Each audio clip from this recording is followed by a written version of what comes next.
So let's start by taking ourselves back to the magical land of the early 2000s. We are at Google. At this time, I was in junior high school, I think. And so Google has this thing that they have to do all the time, and that is for literally every page on the internet, they have to do something like this, which is build an inverted index. So you want to know for the word cow, if someone's going to type that into a search box, every single website on the internet that has the word cow in it. So as you know, there are a lot of websites. There were fewer websites at the time, but still quite a few. And in addition to this, they had tons of general data preparation and analysis tasks that ran over enormous amounts of data.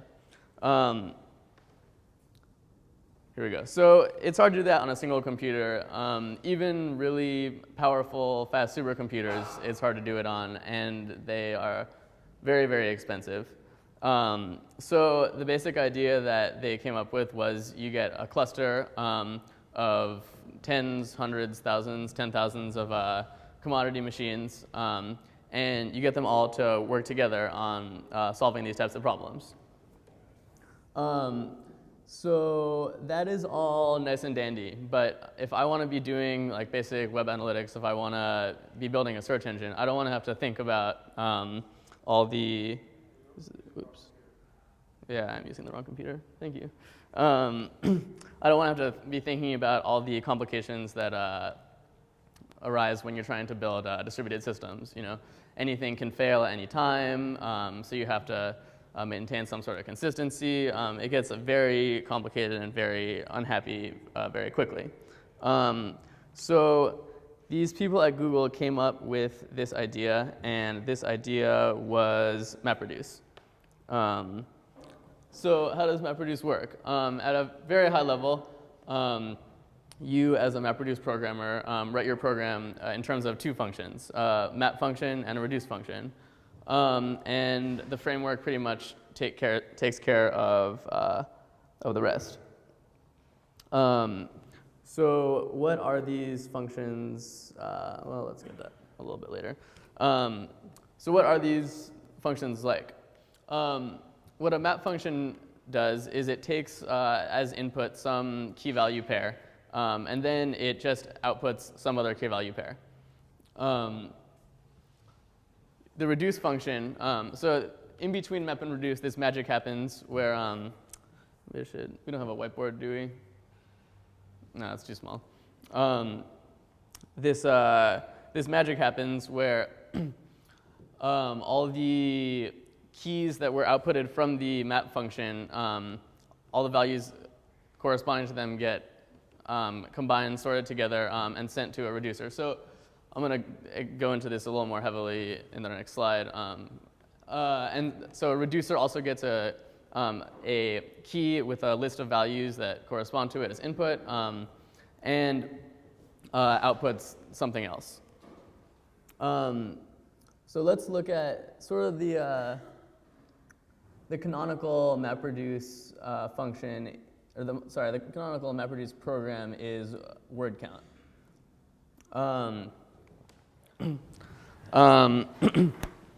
So here we are back as Google, or really anyone, and we have some enormous corpus of tons and tons of documents, and we want to do some sort of frequency analysis on it.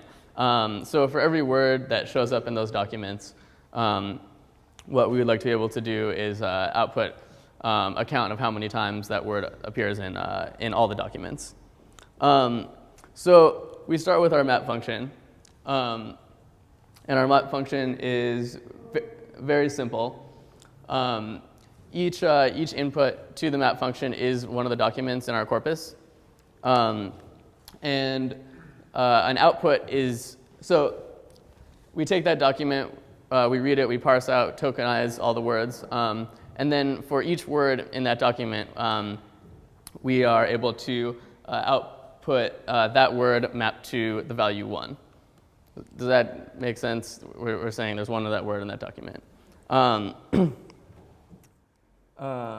Okay, so at the end of all our mapping, we've called this map function on every document in our corpus, and we have tons and tons of these output key value pairs, right? For every single word in every document that we have that mapped to the letter 1.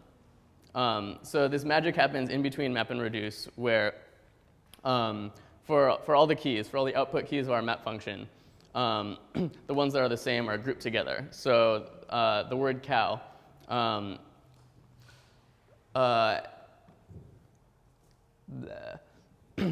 cow is mapped to 1, let's say maybe 100,000 times in our corpus.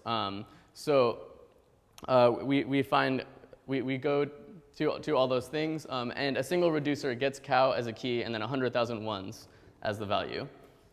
So the job of the reducer then is to just sum all those ones and output that. So the reducer is going to output cow and then 100,000. Any questions there? Okay. Back to here's our Java main function. We want to run this word count program that we just wrote. And so this is some simple Hadoop code to do just that thing. We create a job configuration object, which represents this MapReduce job that we want to run. We tell it, so our outputs are going to be words mapped to numbers. So we tell it, if you can't read it, it's set output key class to text.class. That's Hadoop's way of saying string. And set output value class to int writable, which is Hadoop's way of saying integer that is easy for it to serialize, to send like across the network and stuff like that. Then we give it our mapper class and our reducer class. Those are the classes that we defined back here. We have this set input format and set output format business. That's something we'll get to later. In general, MapReduce jobs are reading and writing to this distributed file system called HDFS. And the input and output formats tell us what formats the files will be in on HDFS. Will they be text files? Will they be binary files? Do they have any like special structure that we have to know about? Last of all, the paths of the files, and then we can run our job and send it off to a cluster of machines to get it working. 1 second. Okay, so let's talk about Hadoop in general a little more. So where does all this data come from, and where does it go? Hadoop is the core components of Hadoop are these two things, HDFS and MapReduce. This is actually changing recently with Yarn, so if anyone's curious about that, I can tell you about that. But this is what you need to know for now. So HDFS, the Hadoop distributed file system, is this file system that runs on a cluster and stores all of its data across different nodes, across different commodity machines. It replicates data, so you expect that your machines might die on you, and luckily there will be your data on other machines, and it'll heal itself and replicate that again. And so you use the same machines for HDFS and MapReduce so that the computation that you're doing on your data is in the exact same place as your data. And what's great about HDFS is it scales linearly with the number of machines. So if you have like a 4,000 node cluster, you can scale to hundreds of petabytes, which is a lot of bytes. Any questions about Hadoop, HDFS? Okay. So here's how MapReduce works under the covers. So sort of a high-level diagram. In terms of how the system works itself, there's this master process called the job tracker. And the job tracker is what you tell to run jobs for you. It's in charge of pretty much everything that goes on. It is a single point of failure, so if it dies, you will have to manually restart it to get your MapReduce jobs working again. And that'll run on one machine in your cluster. And on all the other machines, you run these processes called task trackers. And a task tracker's job is basically to hear from the job tracker that there's some maps or reduces that it needs to run, and then run those. So on everything that we're seeing in this diagram, let's imagine that each of those little boxes is a different computer. There's a task tracker running on that computer that is running these processes. So when we get our enormous corpus as input, and let's imagine for the sake of simplicity that it's one huge file, and each line in that file is a document. MapReduce and Hadoop will, for us, it will split up this file into different partitions. So if we have 100,000 lines and 20 mappers, it'll send however many lines per mapper that is, to each one. It reads all those inputs and sends the relevant data to each mapper. For each line, the map function that we talked about earlier, like that word count, is called on that line. And that map function produces some number of output key values, and those were the words mapped to the ones that we talked about. So then we have the magic that I have been alluding to, which is the shuffle phase. So the maps are all done. The job tracker tells the task trackers to start a bunch of reducers on other machines. And in addition to starting them, it tells them, okay, so these are the mappers that run, and they have data that you might want. So a reducer, let's say that top reducer is in charge of all the keys from cow to milk. So that reducer will go out to every mapper that outputted a cow key and ask it whether it has ask it for all its cow to one key value mappings. So they all get, from multiple mappers, they all get sent over to that reducer. And the reducer is then able to merge those together, merge cow, comma 1, cow, comma 1 on that machine with cow, comma 1 on another machine. Then it supplies the reduce function that we've defined with cow mapped to like 1 1,000 times, or if we did it your better way, cow mapped to 1 or 5 or whatever it is. The reduce function runs, and then Hadoop will take care of writing the output of that back to HDFS wherever you tell it to. Let's see. Okay, so the last thing that we didn't cover is the real reason we need MapReduce in the first place, and this is more under the cover stuff. What happens if a task fails while you're trying to run your program? Like one of your mappers dies. So in a naive implementation, your whole job would be destroyed, and you would need to just start over again. But what MapReduce does nicely for you is it will rerun that task for you, so you don't have to recompute all the data. Just whatever amount of data was assigned to that particular task needs to be redone. Okay, so are there any questions about that? I'm going to go into one more example. Okay, cool.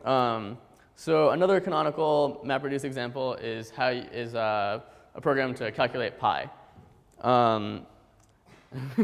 So if you ever heard of the Monte Carlo method of calculating pi, basically what you do is you imagine you have this, I know this is more of a rectangle, but you imagine you have this square and a circle inside of it, and you have millions and millions of darts. And you keep throwing darts at that dartboard so they'll land uniformly somewhere in the square. Doing that, you can get a sense for the area of that circle as it pertains to the square surrounding it. So you'll have, let's say, out of your 10,000 darts, I'm not sure what pi divided by 4 is, but you'll have some proportion of them that land inside the circle. I mean, it's very easy to calculate when you pick two random numbers if that is close to the center of a circle or not. and you'll have some that lie outside the circle. So using the basic formula, area equals pi r squared, you can look at the ratio between the area of the square and the area of the circle and get a pretty good estimate for pi. So how would we do this? How would we make this better in MapReduce? Would anybody be interested in taking a guess of what that MapReduce program would look like? Okay, I'll put no one on the spot. Cool. So in this case, the way we're doing it, this is functionally equivalent to the way you explained it. Yours might actually be even better. But we're going to predefine for each mapper the number of darts it's going to throw at that board. And then let's say we have like 2,000 mappers, and we want to define the number of darts as 100. We send we configure 100 as this num to run configuration parameter, and that'll get sent over to our MapReduce jobs. So the mapper looks, again, pretty simple. What we do is for the number of darts that we want to throw, we pick a random number. We figure out whether it is inside the circle. And if it is, we increment this num inside. In this case, each mapper only outputs a single key value pair. And that's because there's no reason to do more. There's no reason to do one for each dart. We can just sum all of them to give to the reducer. Whoa. This is really terrible at this. Yeah, we're back here where this is again. So we just want to go down. Yeah.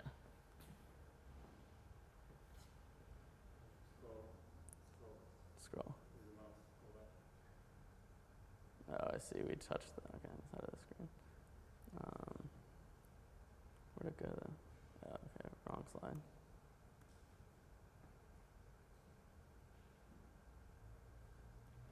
Okay, so here is our reducer. And for this pi Monte Carlo simulation, we only have one reducer. So every mapper, to achieve this, every mapper outputs the same key, but there may be different values for the different number of darts that hit inside. So the reducer then gets all the different values, the number of darts that landed inside the circle from the mapper. It sums all of those and divides by the total number of darts that were thrown. And then it can easily estimate pi as 4 times that ratio. Let's see. And then it sends a single output, which is its estimate for pi, out to be written to HDFS. Does anybody have any questions about that? So this is more of a best practice than how MapReduce works. This is the distributed cache. So it's very common that in addition to whatever MapReduce computation that you want to be doing, you'll have some auxiliary files that need to be used. Like, for example, if you are actually doing an inverted internet index of the internet, you'd probably want a list of basic words like and, the, that you aren't actually going to include in your index. This is used for joins, which we can talk about later. So MapReduce allows you in your job setup code to add these files as a cache to the cache, and then the framework will. Here, I'm going to zoom in. Will take care of distributing those files to computers that your mappers are on, so they're able to use them when you need them. This is also how it sends out your mapper jar to all the files, and you can send additional jars that you might need to use. Any questions about that? Cool. So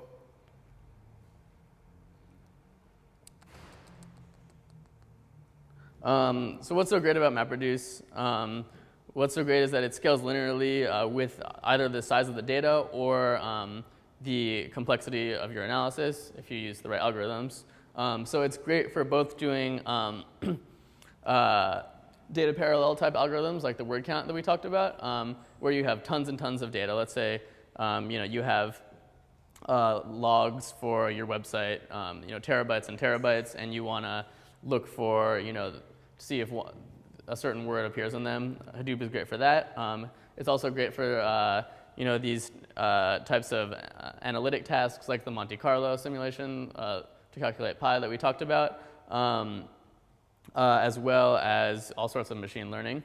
So Hadoop is great for both of these applications. Here are some other things that it's good for: grepping through enormous data sets, analyzing your logs, calculating statistics for enormous data sets, running very large simulations, doing extract, transform, load types of things where you want to format data for input to a database, or take it out of a database, put it into another one. Great for machine learning, great obviously for building inverted indexes, for sorting, and much, much more. So what is MapReduce not good for? What it's pretty terrible at is doing things at real low latency. So if you have something that needs to be run immediately, there's a fair amount of overhead that goes in setting up a MapReduce job. So it's really meant for batch processing, although there are frameworks that are trying to address this a little bit more. It's terrible for highly sequential algorithms. If there's no good way to run it in parallel, MapReduce isn't going to help you at all. And then a more practical thing that you sort of think it would be good for, but it's not great for, is joins. So if you're trying to join some set of data with some other set of data, there's no really elegant way of translating that to the MapReduce model. If you're trying to join a large set of data against a small set of data, you can send the small set of data in the distributed cache out to all your nodes, and that works very well. But if you're doing it otherwise, you have to do let's call it a reduced side join, and that uses a little more I/O and everything than you really want it to be. I think that is all that I have. All right. Thanks a lot, everybody, for coming. Really appreciate it. And yeah, please talk to me afterwards.